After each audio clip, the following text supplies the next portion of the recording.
Hello again, ladies and gentlemen, welcome back to Wynn in Magical Diary. I am recording this at a time when I should probably really be getting some sleep, but I don't know what mornings are anymore, and I have my work to blame for that, because I am a night shift worker.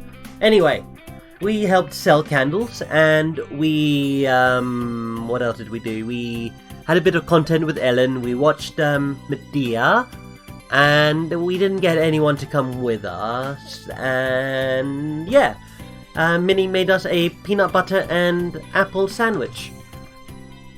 Done. Alright. Early on Monday, all the freshmen are called together. Oh, Potsdam. It's been a while since you were the first voice I had to do in an episode. Good morning, Buttercups.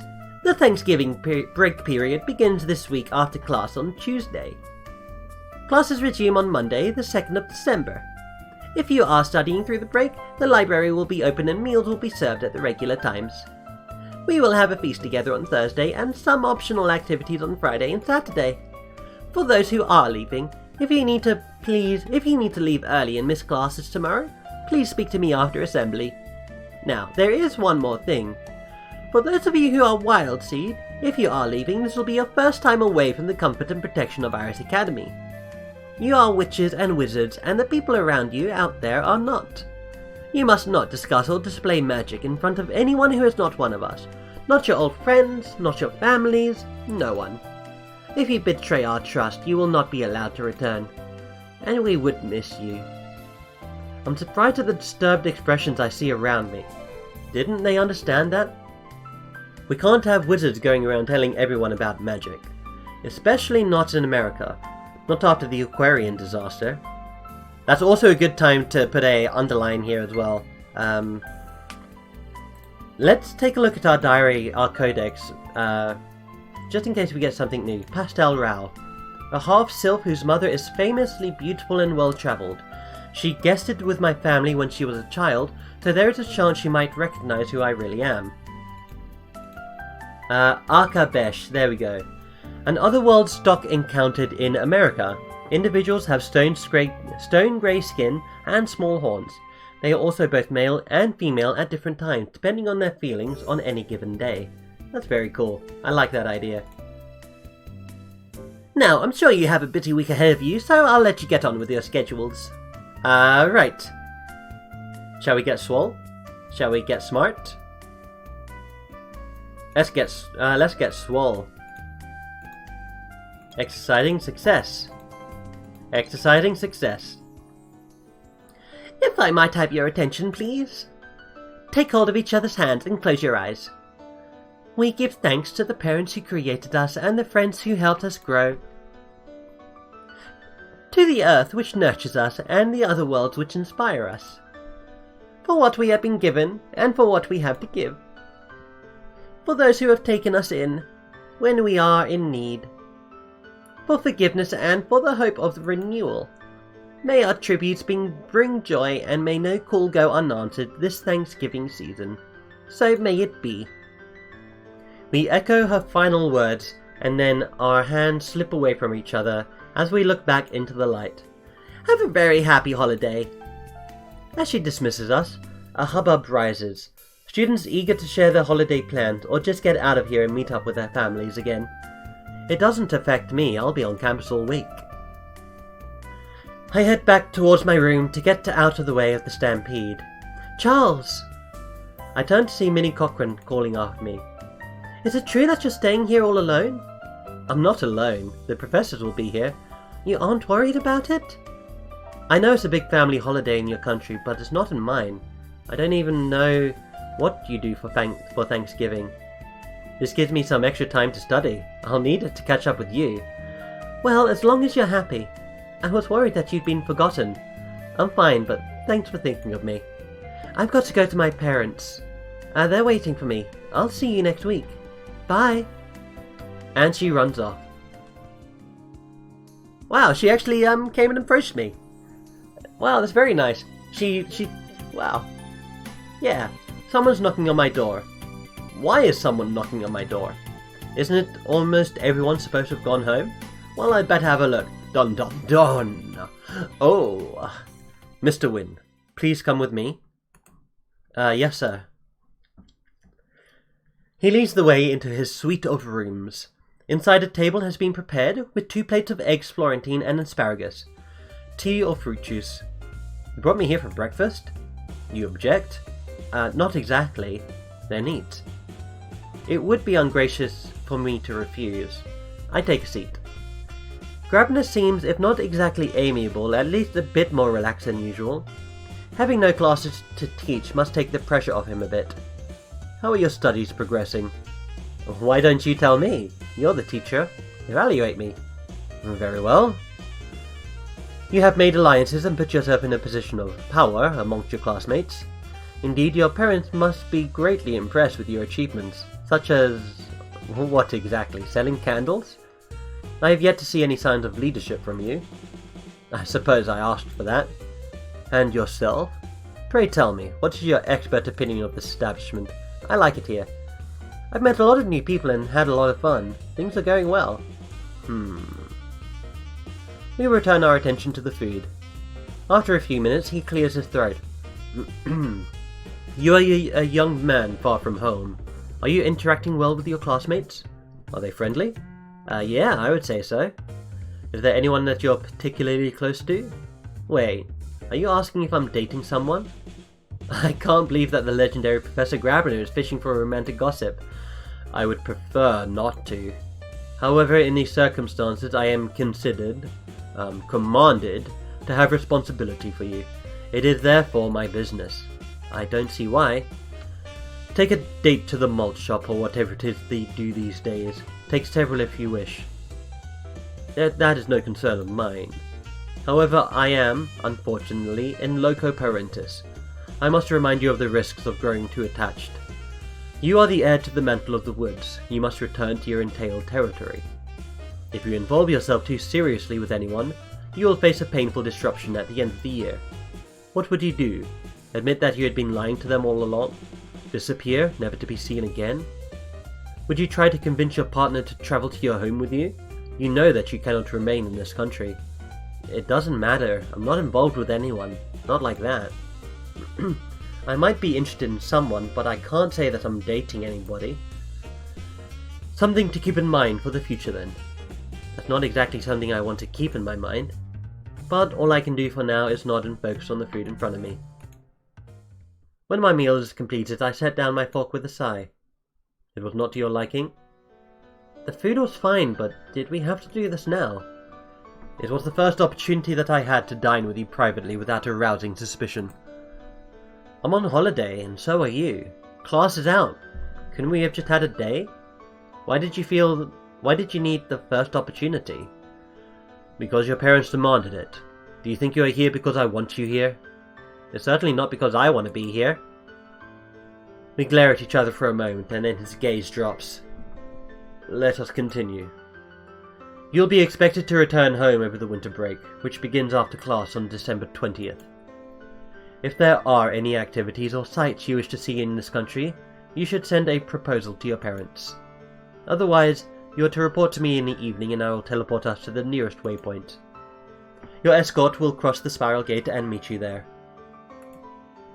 Of course, you must not tell anyone that I'm travelling through the other world. I know. Because then they'd want to know why and how, and then there would be questions about my family and so on and so on. Many foolish choices are made by those who should know better. Are we done? No, not yet. As I mentioned, you'll be returning to your homeland for the end of the calendar year. It would therefore be easy to arrange for you to remain there, if you do not wish to continue. Of course I wish to continue! I chose to come here to spend a year in America. Why would I give it up now?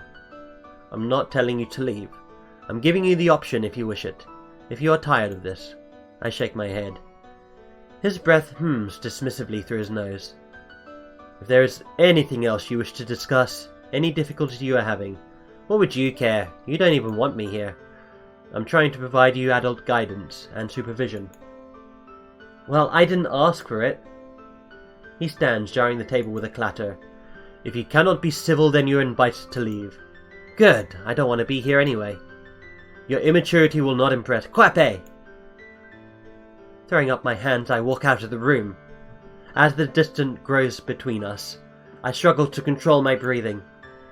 It's mostly a wasted effort with so few people left in the school, and even if someone did see me walking away from Grabiner in a foul temper, they wouldn't think that was noteworthy.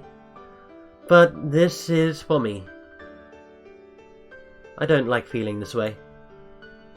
I don't want to think about my home and my family and my responsibility, my future. I don't even want to think about school. I want to be free for a while. I want to enjoy just being Charles Wynn, even if he doesn't really exist. I set out onto the grounds. Grabiner can't tell me what to do if he can't find me. The wind is brisk, but not quite freezing. My robes are enough to keep me warm for now. But the wind is strong. Even the sound of it is wrong. Sorry, but the wind is wrong. Even the sound of it is wrong. The wind doesn't sound like my wind, and the trees don't move like my trees. Everything is foreign. Is that what I want? What do I want? Why can't I be happy? And why won't they let me be happy? Why won't I let myself be happy? Why am I here? Ugh! Instinctively I reach out. I'm not thinking about spells or chromatics or careful classroom constructs. My mind is torn between real and unreal, between home and away, and the magic that answers my call is wild. I can feel it surrounding me, but it's not mine. It's not controlled. Not safe. Not here. These are not my woods. I shove the power away from me and I'm back out there to where it belongs. Huh? The sudden conviction that someone is watching me is so intense. I spin in place, fully expecting to find Potsdam sitting there, smiling oh so mysteriously. But there is nothing there. I invoke Spirit Sense just to be sure and get a faint sense of something over my head. Remembering Barbara, I look up into the branches of the trees, but the wind shifts the leaves, and a shaft of sunlight hits me in the face and dazzles my vision. For a moment I thought I saw a flash of bright red hair. There's nothing there now. It must have been a bird that flew away. I've worked myself up too much, haven't I? I'm gonna take a nice long walk and relax. You know, walking, there is a lot to be said about walking, and honestly it's not something that I do often enough, even though I say I want to. Walking, just for the sake of walking, is valuable in its own right. It's almost like a form of meditation, depending on where you walk. Someone's knocking on my door. If Grabiner thinks I'm going to follow him around like a puppy... No, I'm just not going to answer it. It's a holiday and I'm not moving. The knock repeats. He's keeping his temper at least, not banging down the door, but I'm still not answering. Charles dear, wakey. What? Good morning, Gobbler. What? I know you're keen to learn about American traditions, so you better get up and over to the gym for the parade. We're having a parade? Oh no, we're only watching. Everyone does. The kitchen won't be serving meals until the feast this afternoon, but there will be some snacks on hand. Now, you better get a move on if you don't want to miss the beginning. I suppose this is how it works.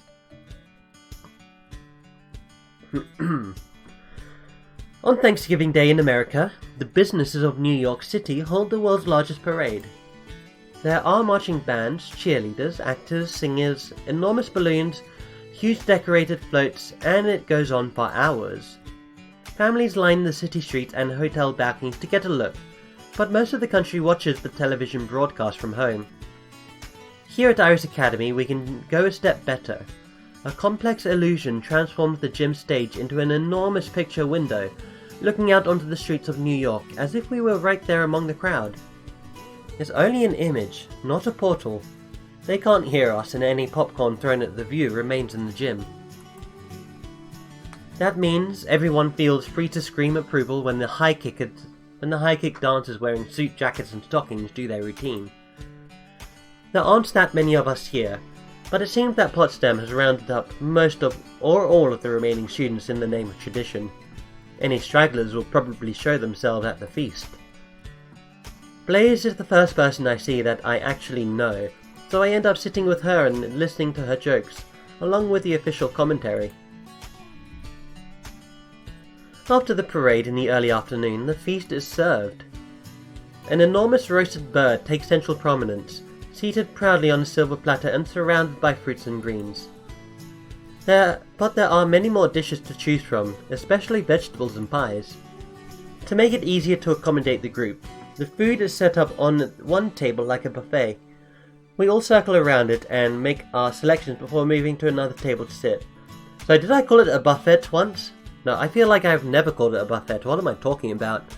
For a brief second my brain thought to myself, well, my brain thought, I suppose, I might have called it a buffet one time during all of these Magical Diary recordings.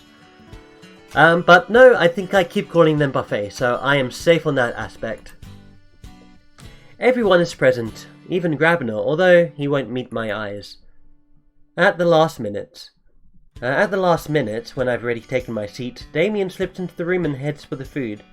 I didn't even know he was still at school. Now, while we're here, let's all share something we're thankful for. I am thankful for the warmth of your company and the peace of this academy. Isabella? I'm thankful for a comfortable roost and another grand parade. Trinity? I'm thankful for the continued health of my family. Hieronymus? I am thankful that we've not yet had to expel any freshmen this year. That is something to be thankful for. I'm thankful for rabbits. Oh, that is so charming. I'm thankful for rabbits. Oh my goodness, Blaze. Focus moves around the table. A South Asian man in toad hall robes turns up his classically beautiful nose and refuses to speak, but Postum seems to expect that and moves on. Then everyone looks at me. I am thankful for... it's always going to be making friends, right?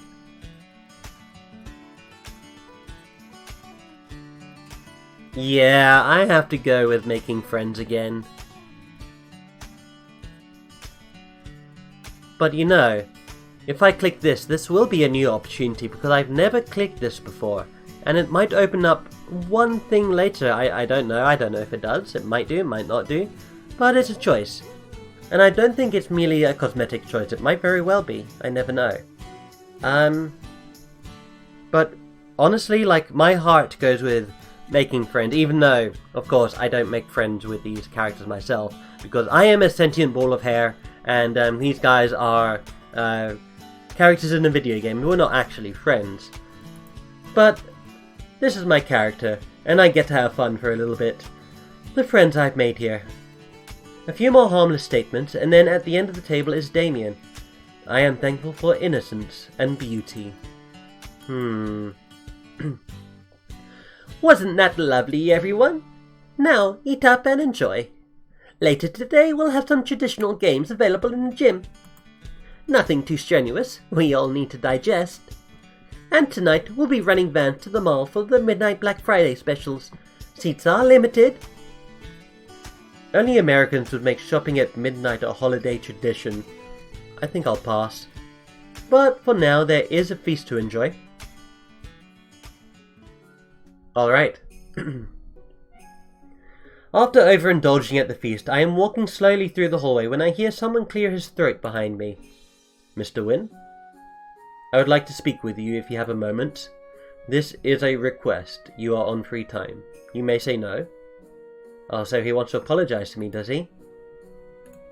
Alright. I follow him into a room.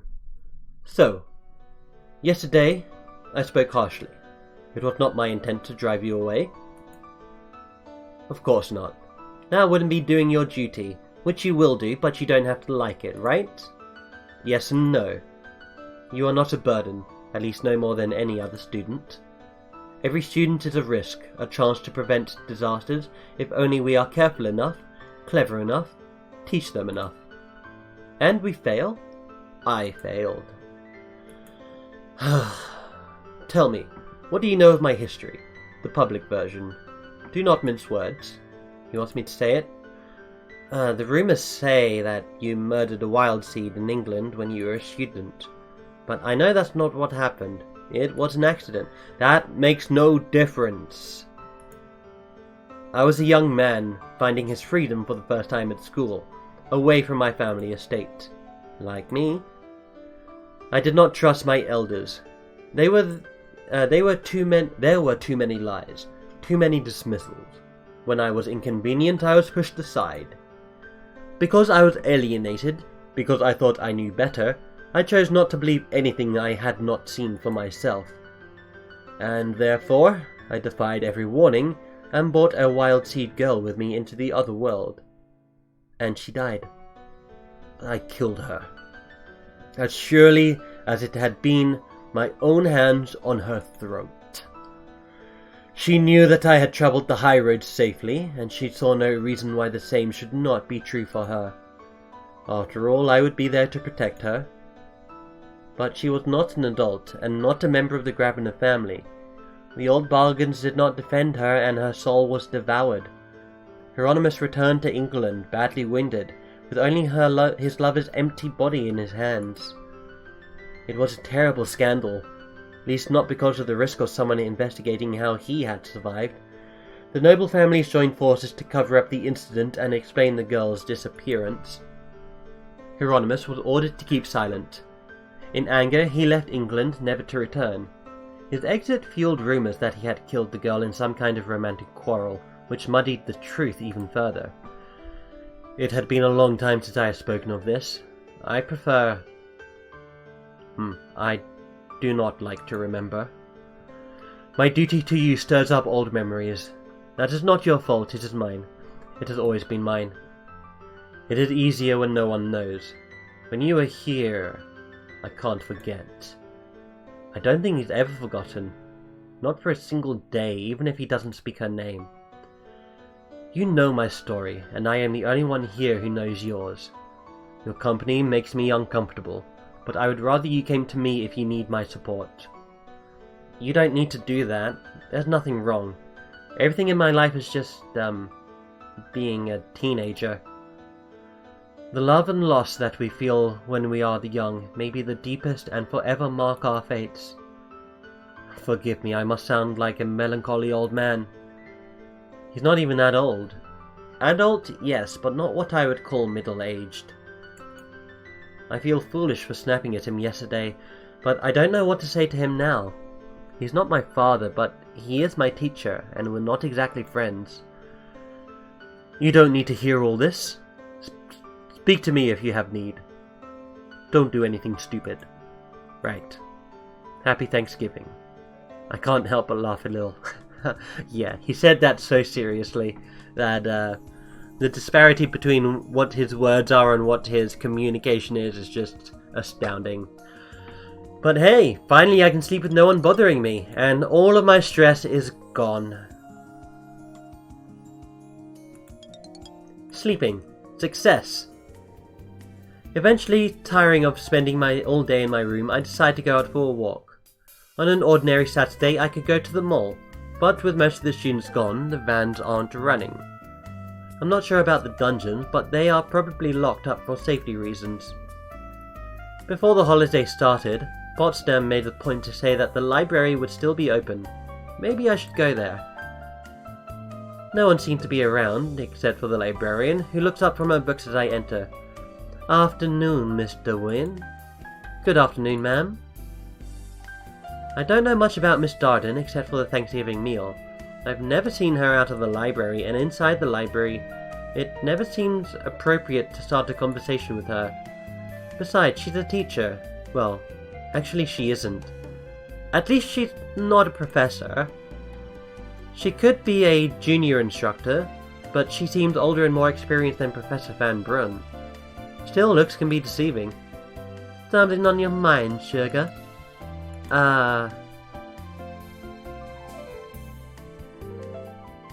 Ask about books. With no classes right now, I don't have a lot to do, so I was looking for some books to pass the time. What sort of books? Fiction. Something newer than what's on the shelves. We can't stock much of a range of fiction here, honey. Especially not with the new books. Not enough call for it, and all the new keeps changing. However, we are registered with Intel Library Loan. so if you put in a request for any book you might like, we can order it. There's no charge. Takes a week or two to get here, that's all. She reached into one of the pockets on her dress and pulled out a square of blank paper. And if you don't know what you like, you can describe the kind of book you're looking for and I'll pick you up something. Well, it won't give me anything to read right now, but it is useful to know. She settled back into her chair with her book. You'll let me know if you need anything else now. I suppose it's up to me to amuse myself for now. Okay, but we do know that we can order books. Any books. And she will get it to us within a week or so. Well, anyway, it is December 1st and all the students are back. The quiet corridors slowly fill with boots and shouting. I go out to see who's around. Hey Charles, how was your break? Honestly, it was a bit boring. It was boring with so many people gone. How about you? We got snow. Which is great because it got me out of the house and away from all the girls. Ellen's okay when she's not with Urchin. But then Pastel was there. Do you know her? Not really. Well, look out. She'll probably try to seduce us sometime. She does it to everyone. William was her first target, obviously, but he had just sort of laughed it off and treated her like a kid, which she hates. I suppose he acts like that with a lot of people, keeping his distance. Next thing I know, she's trying to sneak into my room in the middle of the night. Did you let her? In my parents' house? Besides, that's not the kind of thing I'm looking for. I want a girlfriend who likes me, not one who'll take anyone that's around. So, after that, I kept my door locked. But the snow was great, and we went out in sleds. Did you get any here? Not really, just a tiny bit in the air. Well, it's still early. Don't worry. By Christmas, we'll freeze your toes off. It's already colder outside than I'm used to. I'm gonna go see if Luke's back yet. Catch you later. Of course, by Christmas, I'll be home again. At least for a while, and that will be strange in its own way. Alright, a chance to review things, and yada yada. We are going to continue on, make this episode a bit longer, but this is going to be the last recording I'm going to be doing today, or well, to this morning I guess. So I just want to get in a bit more before I, have to retire my body to my bed. What should I do this week? Right, we have no stress. We could continue to get swole. I want to do at least one swole getting. And yeah, we'll do this. I think after 30 it becomes a bit of a problem to get blue magic up. To get, what I'm trying to say is there's a gap between, level 30 and I think level 40 spells. So it will be good to keep raising that. Otherwise we could get inscription, I believe, from black magic. But yeah. Exercising success. I see Professor Van Brun walking into the gym, heading for the stage.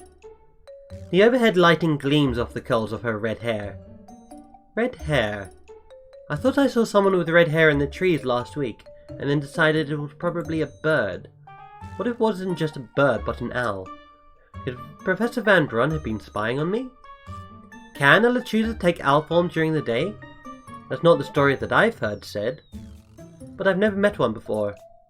Even small owls aren't small birds. If an owl had taken wing, I would have noticed. I might have missed one tucked up on a branch though. But if she was watching me as an owl, why would I see red hair? Most likely there never was anything there at all that day, just my own homesick imagination. I dismiss Professor Van Brun from my thoughts and go on my way. Oh, it's Ellen! Hi Charles, did you have a nice break? It was okay. Possum got us all together to watch the big parade. Oh, I used to do that. But you didn't with the Dantons? Isn't it an American tradition? Well, sort of, but it's really more for kids. So what are you doing instead? We went sledding. It was great. There was snow everywhere, and the local kids came to this big hill on the park. They had all kinds of sleds, old-fashioned ones, Tiny little plastic scoops like shovels, and even dinner trays. This one boy bought a garbage bag to lie on, and when he'd go down the hill it would spin him round and round. So you're doing something for kids too? Well, there's nothing wrong with letting yourself have fun. Of course there isn't. I'm only teasing you. Oh. She takes a breath. I feel bad about Pastel though. Donald mentioned she was there. What happened? She thought her mom was going to come pick her up from school, that they were going away together. But last Monday, right before break, she got a message that her mother wasn't coming and she was on her own. At least my family gave me some warning. Well, it was nice of the dancers to help her out. Yeah, it was. They're a really good family. It's nice to see them all together, even if Donald and Virginia bicker a lot. Jenny and I always used to fight over the wishbone and... Who's Jenny? My little sister. I was just wondering if she missed me at all. She's not really a letter-writing sort of girl. If she feels bad about not talking to her sister, she should do something about it. How old is Jenny? 12. That's old enough to write. Maybe you need to write to her first. Tell her about the fun things you did over Thanksgiving and ask her about what she did. If you ask, she'll probably answer, right? Not now, it's December already. If I write her a letter, she won't get it till next week, and by the time she could answer, it'd be time to go home for Christmas. Your mail takes a week to be delivered? Usually. How long does mail take where you live? Not sure. I do not use the regular mail. I'm more used to sending messages. Well, thanks anyway. I'll talk to you later. Bye.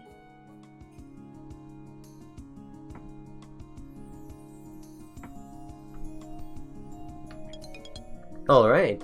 I was just thinking how similar... I'm partially deaf, let me remind you of this. How similar was that bye that I just did for Ellen compared to Minnie's bye? Because I feel that Minnie's bye is one of the only things that I can do that I've 100% associated with her. But anyway, Blue Magic class is a success. Tonight's meal came with a very American-style side dish. An enormous mound of long, thin-cut fries. Luke calls them shoestrings, but I don't want to think about eating my shoes. Now, you gotta make the sauce properly. He picks up a red plastic ketchup bottle in one hand, and yellow mustard in the other, and squeezes them at the same time, forming two distinct mounds of colour on his plate. He then grabs a pair of fries and begins vigorously swirling the sauces together, until they turn orange. Shaking my head, I smile and look past him. I notice Barbara sitting by herself, quietly contemplating her dessert. She looks more calm and relaxed than usual. Perhaps she had a nice Thanksgiving. She set the plastic cup of pudding in front of her, and then stabs down through the foil lid with her knife. Again and again, she brings her fist down, causing tiny eruptions of brown goo with each motion. She almost looks like she's giggling. Do they all play with their food here? Luke sees my expression and looks over at Barbara's table. She's scary. You've never made a mess with pudding? I've never wanted to murder it.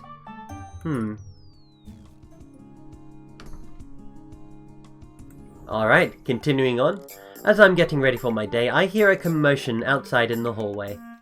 When I open the door, I'm greeted by an awful smell. It smells like someone had wrapped dead fish in a bunch of dirty socks and left them in the sun. I summon up a breeze and try to freshen the air, but the smell doesn't budge. What is causing this? Down the hall, I see the usual suspects pulling open a window. Donald? It wasn't me, I swear. It was like this when we got up. I can't find the source. Luke pulls his head back in from the window. It smells fine outside, but it still stinks in here. At least it's not poison gas like that exam, I think. No, it's just a prank. We look over to William, surprised. I'll deal with it.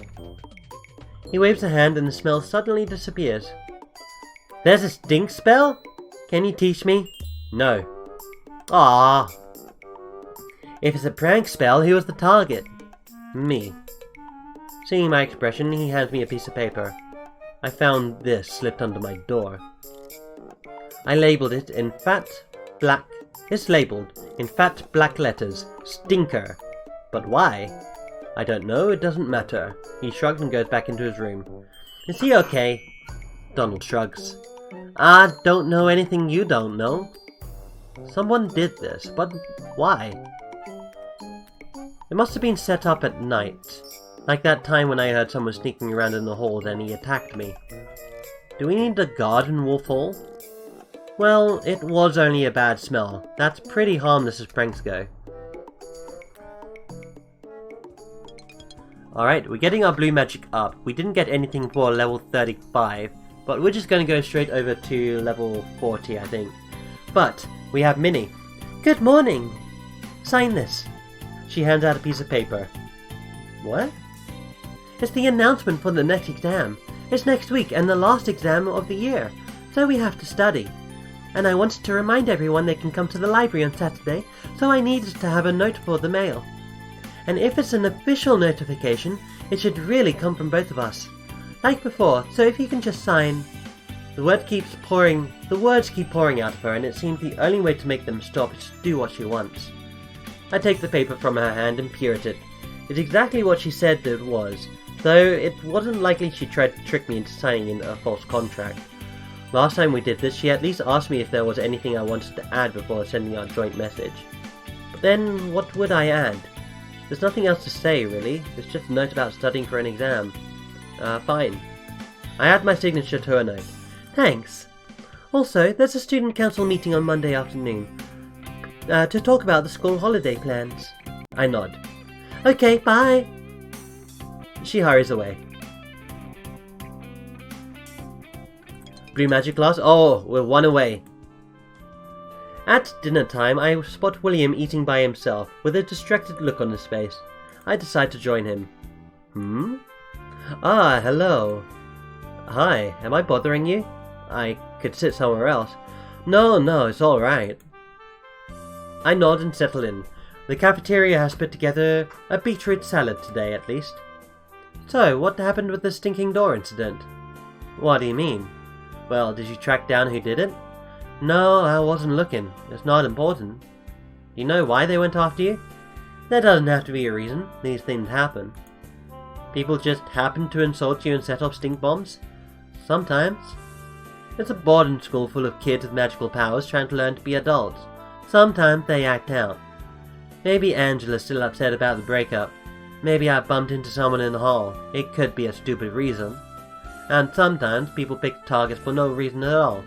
Sometimes people pick the wrong target because that's safer. How is it safer? If it's not my enemy, then we can't even guess who it might have been. No motive, no suspect. It's not worth being upset over. No one was hurt, just someone being childish. It looked like he was a bit more bothered at the time, but I suppose he decided to be mature about it. You know, you're not that much older than the people you're calling kids. I know. I didn't expect that reaction. Sorry, it's just, well, you know my freshman year didn't end that well. Because of Damien. Because of me. Because I lost my temper. I was angry about a lot of things, and for a while all I wanted to do was to get even. To win. So you played pranks on Damien. It's hard to imagine William behaving like Donald and Luke. No, but I had some pretty elaborate fantasies of horrible things I would have liked to see happen to him. And I was glad when he hurt other people, because that meant it wasn't just me, and people would hate him and I'd look better. He shrugs. It was a bad time. I'm not perfect. I can't be objective when it comes to Damien, I know that. But I believe it's important to think more about how to help people and less about how to punish them. That's very noble. But if someone's actually harassing you, is it wise to ignore it? One stink bomb's not harassment. Besides, it might have been Donald after all.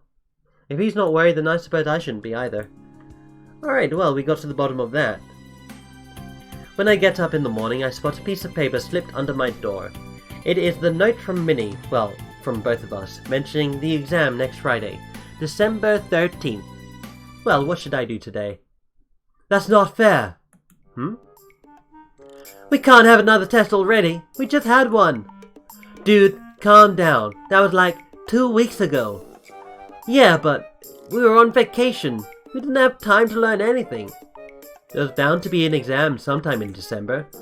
Finals are supposed to be right before the Christmas break. In an ordinary school, but we're not ordinary. Luke's only response is an incoherent whine. I shake my head and return my attention to planning my day. We are going to study. Minnie Cochran is assisting students in the school library. Study with her. Principles of white magic. Cool. I notice that Ellen is sitting at the table next to me in the library, quietly reading a book. I'm absorbed in my work, so I see no reason to bother her. Someone else has other ideas. Ellen! Are you busy? I'm studying. She keeps her voice low, but I can still hear them. Why don't you come take a break and come back to my room for a while? Then we can, Didn't we have a lot of fun last time? Come on, your hands are crying out for it. Well, maybe a little won't hurt, but we can't do this all the time. Right? With secretive smiles, they slink out of the library together. Pastel and Ellen? I must be misinterpreting. That does not seem like her style. I think. No, but it definitely seemed like Pastel's style. I mean, what did they say? They said that she would date anyone that can move. I'm not sure if anyone ever said that, but that's the attitude that I get from her.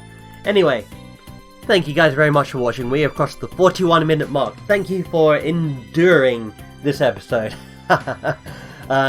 Hopefully you don't feel like it's endurance, but if you do, and for some bizarre reason you still feel compelled to watch, I don't know. I feel like I should congratulate you, but I don't know how to react in that situation. I've never had to deal with it before.